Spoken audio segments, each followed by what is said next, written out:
This week's look into the 613 Commandments of Torah takes on holy spaces, holy days, and happy festivals, as well as no tolerance for idol worship or customs of such forbidden worship. The positive commandment: have a reverent fear of Hashem's sanctuary. Vayikra, Leviticus 19 verse 30 and 26 verse 2 says, "My Sabbaths you shall keep, and my sanctuary you shall revere." The Talmud in Yevamot 6b is where the Gemara famously links these two commands to teach Shabbat observance does not override reverence for the Mikdash, and reverence for the Mikdash does not override Shabbat. In other words, holiness is not a free-for-all. Sacred space and sacred time reinforce each other, but neither gets to trample the other. Judaism loves balance more than zealotry. The positive commandment: to declare the Sabbath holy with words and actions. In Shemot 20 verse 8, Exodus, we are told to remember the Sabbath day to sanctify it. The Talmud in Pesukim 106a backs that up with remember. Zakor means remember it over wine and thanksgiving, hence Kiddush. The Talmud insists Shabbat doesn't begin with candles alone or good intentions, but with verbal sanctification, anchoring sacred time in speech, action, and consciousness. Shabbat doesn't just arrive, it's declared.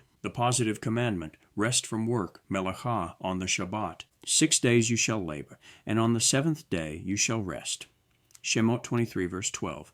The Talmud in Sanhedrin 56b cites this verse as the source, or cornerstone, for Shabbat rest for Jews and non-Jews as well, specifically the basic cessation of the kinds of labor that was done when building the tabernacle. See my video or blog post titled The 39 Melachot, Who and Why for a more detailed look into what constitutes work according to the Torah. The basic takeaway from Shemot is that the Shabbat is not merely a tribal ritual. It reflects a universal moral rhythm baked into creation itself. Even Hashem, the creator of all that is rested from his work and made that day sanctified, set apart, and holy. Even the civilization of men needs a day off. The positive commandment: don't worry, be happy on the festival days. The old Bobby McFerrin song is applicable here. Whether he was aware of it or not, he was reflecting the command found in Devarim, Deuteronomy 16 verse 14. You shall rejoice on your festival.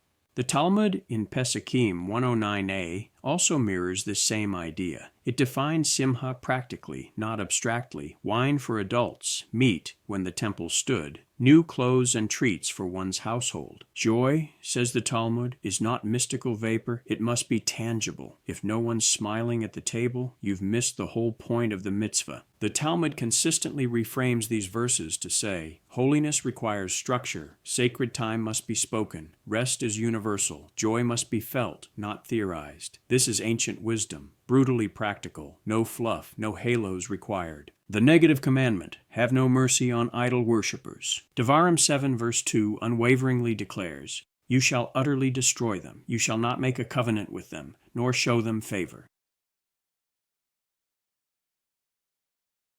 The Talmud in Avodah Zarah 20a zeroes in on lo tahonim, do not show them favor, and defines it narrowly: do not grant free gifts, do not give unearned praise, and do not allow permanent idolatrous settlement in the land of Israel. The Talmud reframes this verse away from raw violence and toward preventing cultural and spiritual assimilation. Chazal taught the danger isn't the people themselves, but the real threat is it's importing a worldview that corrodes Israel's moral core. No romanticizing the abyss here. The negative commandment: do not follow the fixed customs of the heathen. You shall not follow the practices of the land of Egypt, nor of the land of Canaan. Vayikra 18 verse 3. Chazal reiterated this commandment in the Talmud, Sanhedrin 52b and Avodah Zarah 11a. The Gemara identifies Egypt and Canaan as extreme case studies of moral corruption, particularly in sexual norms and ritual cruelty. Israel is warned not merely against foreign Elohim, but against foreign moral systems dressed up as culture. The written and oral Torah's message is blunt. Not everything that's popular is permissible. Sound familiar? Thank you for watching this video or reading the blog. In upcoming lessons on the 613 Commandments of Torah, we'll take a look at Chametz, the importance of annual remembrance of the Exodus out of Egypt, and the Pesach,